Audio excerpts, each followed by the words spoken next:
제9호 태풍 종다리가 어젯밤 전남 흑산도 주변에서 열대저압부로 약화됐지만 강한 비바람과 낙뢰로 피해가 잇따랐습니다.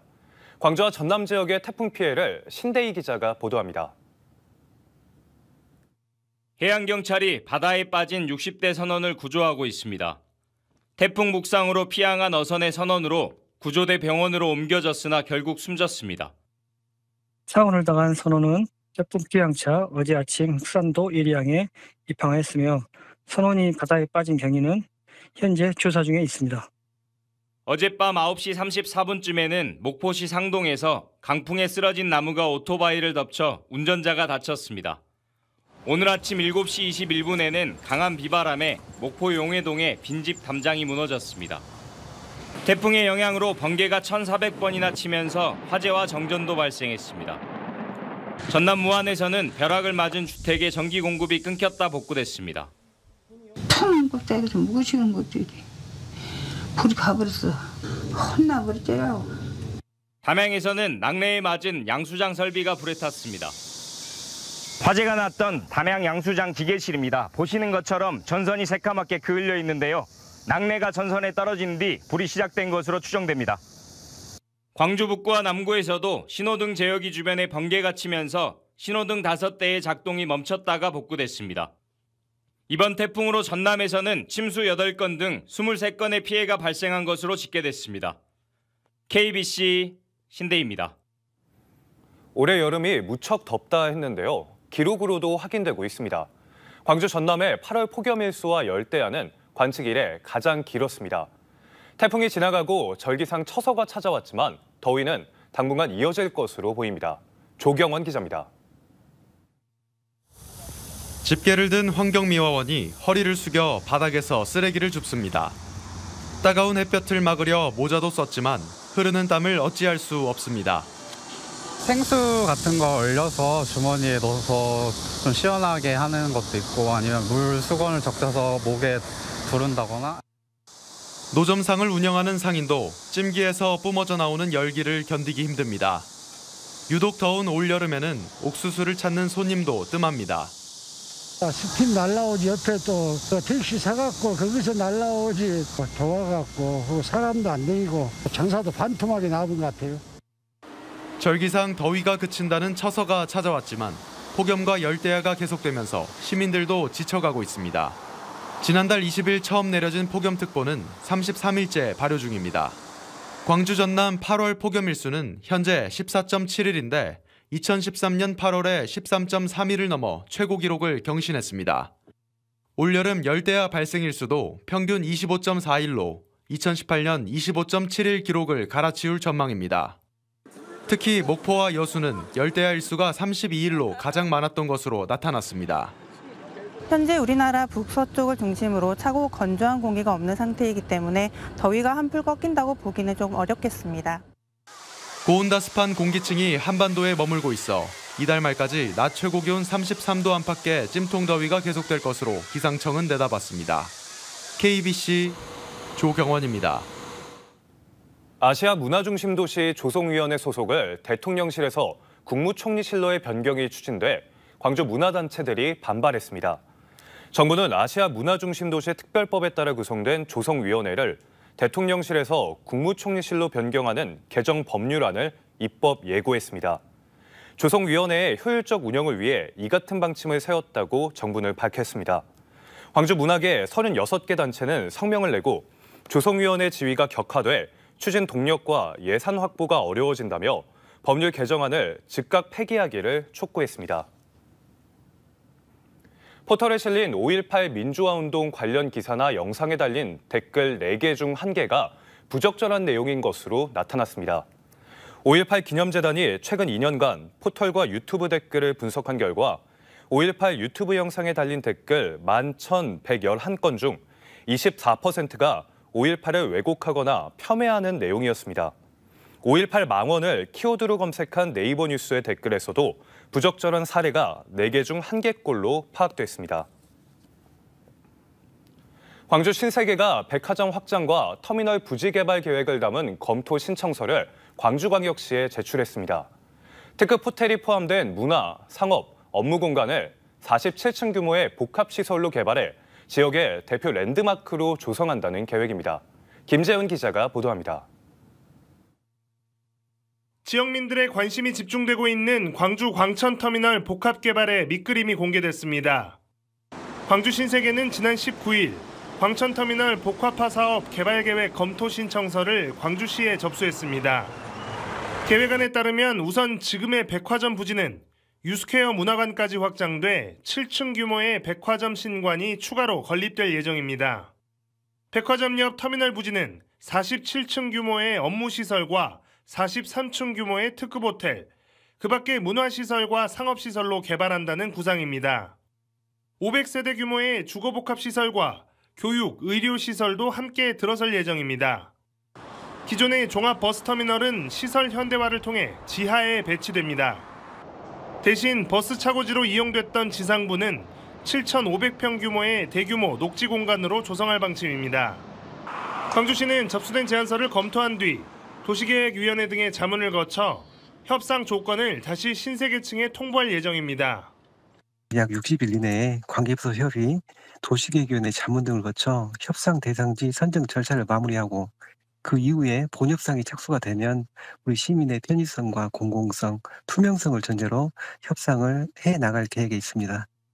복합 쇼핑몰 건립 추진에 대한 관심이 높아지고 있는 가운데 종합버스터미널을 포함한 복합 개발 계획이 공개되면서 구체적인 협상 과정과 결과에 관심이 쏠리고 있습니다.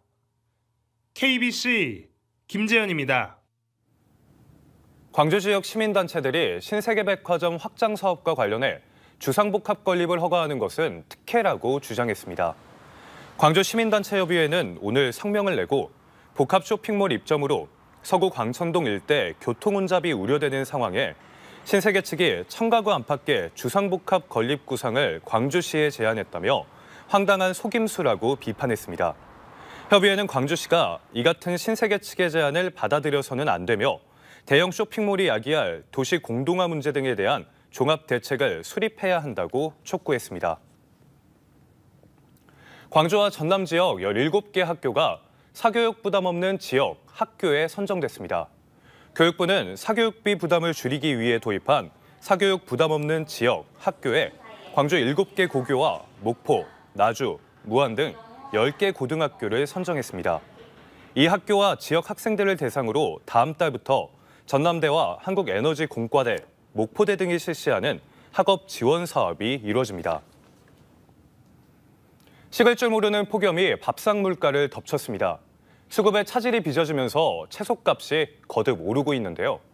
당분간 고공행진이 이어질 것으로 전망돼 추석 밥상 물가를 자극하지는 않을까 우려가 커지고 있습니다. 고우리 기자입니다. 애호박과 오이가 한 개에 1,000원, 상추는 100g에 1,400원입니다. 치솟은 채소값이 좀처럼 떨어지지 않고 있습니다. 텅 빈 장바구니를 든 소비자들은 선뜻 물건을 집어들지 못합니다. 오이 같은 거는 원래가 여름에 좀 많이 먹잖아요. 더우니까 냉채도 해서 먹고. 근데 오이도 좀 많이 비싸진 것 같고 그래서 예전같이 많이 못 먹어요. 광주 양동시장 기준 배추 한 포기가 9,000원까지 치솟았습니다. 지난해보다 재배 면적이 줄었고 장마와 폭염의 영향으로 수확량도 크게 감소했기 때문입니다. 다른 채소들도 사정은 비슷합니다. 쪽파 1kg에 10,000원, 양파 2,360원, 당근 5,000원, 무는 한 개 3,660원으로 평년보다 높은 수준을 유지하고 있습니다. 유단히 비가 왔다 안 왔다 그러니까 더 그러고 그래. 그냥 어저께는 10,000원 갔다 오늘 12,000원 팔면 소비자들이 비싸다고 했었고 올랐다고 했었고. 채소값이 떨어질 기미를 보이지 않자 정부는 비축 물량을 방출하는 등 가격 안정화에 나섰습니다. 하지만 추석이 한 달 앞으로 다가온 가운데 다음 달 초 태풍의 북상 가능성도 있어 채소값 고공행진이 당분간 이어질 것으로 전망됩니다. KBC 고울입니다. 중소기업계가 강기정 광주시장을 만나 중소기업 공동사업 활성화를 위한 협동조합 지원 확대를 호소했습니다. 중소기업 중앙회는 오늘 김기문 중기중앙회장 등이 참석한 가운데 정책 간담회를 열고 광주 지역 중소기업과 소상공인들을 위한 정책 지원 방안을 논의했다고 밝혔습니다. 이 자리에서 중소기업인들은 강 시장에게 지역 중소기업 제품 우선 구매, 매월 종합유통단지 우회도로 개설 등을 건의했습니다. 장애를 극복하고 학업을 이어가는 학생들을 위한 장학금 전달식이 개최됐습니다. 금화 여성회는 오늘 5.18 기념문화관에서 제26회 학생 장학금 전달식을 열고 장애 학생들을 위해 모은 장학금 1,000만 원을 전달했습니다. 전달식에서는 제4대 강경현 회장의 이임식과 앞으로 금화 여성회를 이끌어갈 제5대 오경희 회장의 취임식도 함께 열렸습니다. 쌀값 하락이 계속 이어지면서 농민들의 불만이 커지고 있지만 정부는 미온적인 대책에 그치고 있습니다.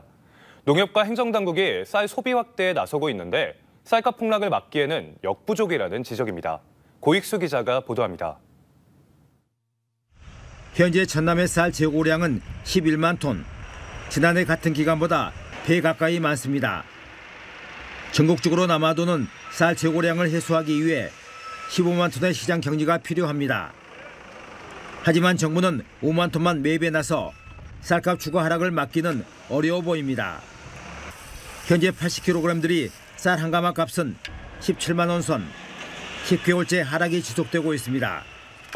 10개월째 쌀값이 하락하고 있습니다. 공공비축부뿐만 아니라 농협 RPC에서도 추곡 수매를 해줘야 되는데 RPC에 쌀 재고량이 많이 남아서 수확기를 앞두고 쌀값 하락세가 이어지면서 농협과 농민의 고민은 적지 않습니다. 지자체와 쌀 소비 촉진 캠페인을 전개하고 아침밥 먹기 행사에도 동참하는 등 쌀값 지지를 위해 애를 쓰고 있습니다. 특히 수입 쌀을 밥상용이 아닌 가공용으로 대체해야만 가격 하락세를 끊을 수 있다는 입장입니다. 의무 수입 물량이 40만 톤 정도 되니까 그것은 이제 저희가 의무적으로 수입해야 되는 물량이라서 밥쌀용으로 풀리지 않고 가공용으로, 사료용으로, 주정용으로 이렇게 해서 저희 그 국산 쌀은 밥으로 먹고 그런 것들은 가공용으로 쓸 수 있게만 관리를 잘 해주는 것이 중요하다 생각하고요. 지역 정치권도 쌀 농업을 지키기 위해 초래 재정을 통해 힘을 보태고 있습니다. 전남도에서 먹지 않는 쌀, 늘어나는 쌀에 대비하기 위해 전국 최초로 아침밥 지원 조례와 전남도 교육청의 아침 간편식 지원 조례를 제정하게 되었습니다. 올해도 대풍이 예상되면서 수확기 산지 쌀값은 역대 가장 낮은 수준인 15만 원대까지 떨어질 것으로 전망되고 있습니다. 각계각층의 참여에도 쌀값 하락세가 진정되지 않으면서 정부 차원의 시장 개입이 필요하다는 목소리가 커지고 있습니다. KBC 고익수입니다. 지난 22대 총선에서 선거 비용을 초과 지출한 혐의로 선거관리위원회가 현재 국회의원 회계 책임자를 고발했습니다. 광주시 선관위는 오늘 제22대 총선에서 선거 비용 제한액을 초과해 지출한 혐의로 박균택 더불어민주당 국회의원 회계 책임자 A씨를 경찰에 고발했다고 밝혔습니다. A씨는 광주 광산갑 선거구에서 2,880만 원을 초과해 사용한 혐의를 받는 것으로 조사됐고 공직선거법에 규정된 선거비용 제한액을 초과하면 5년 이하의 징역 또는 2천만 원 이하의 벌금에 처해집니다.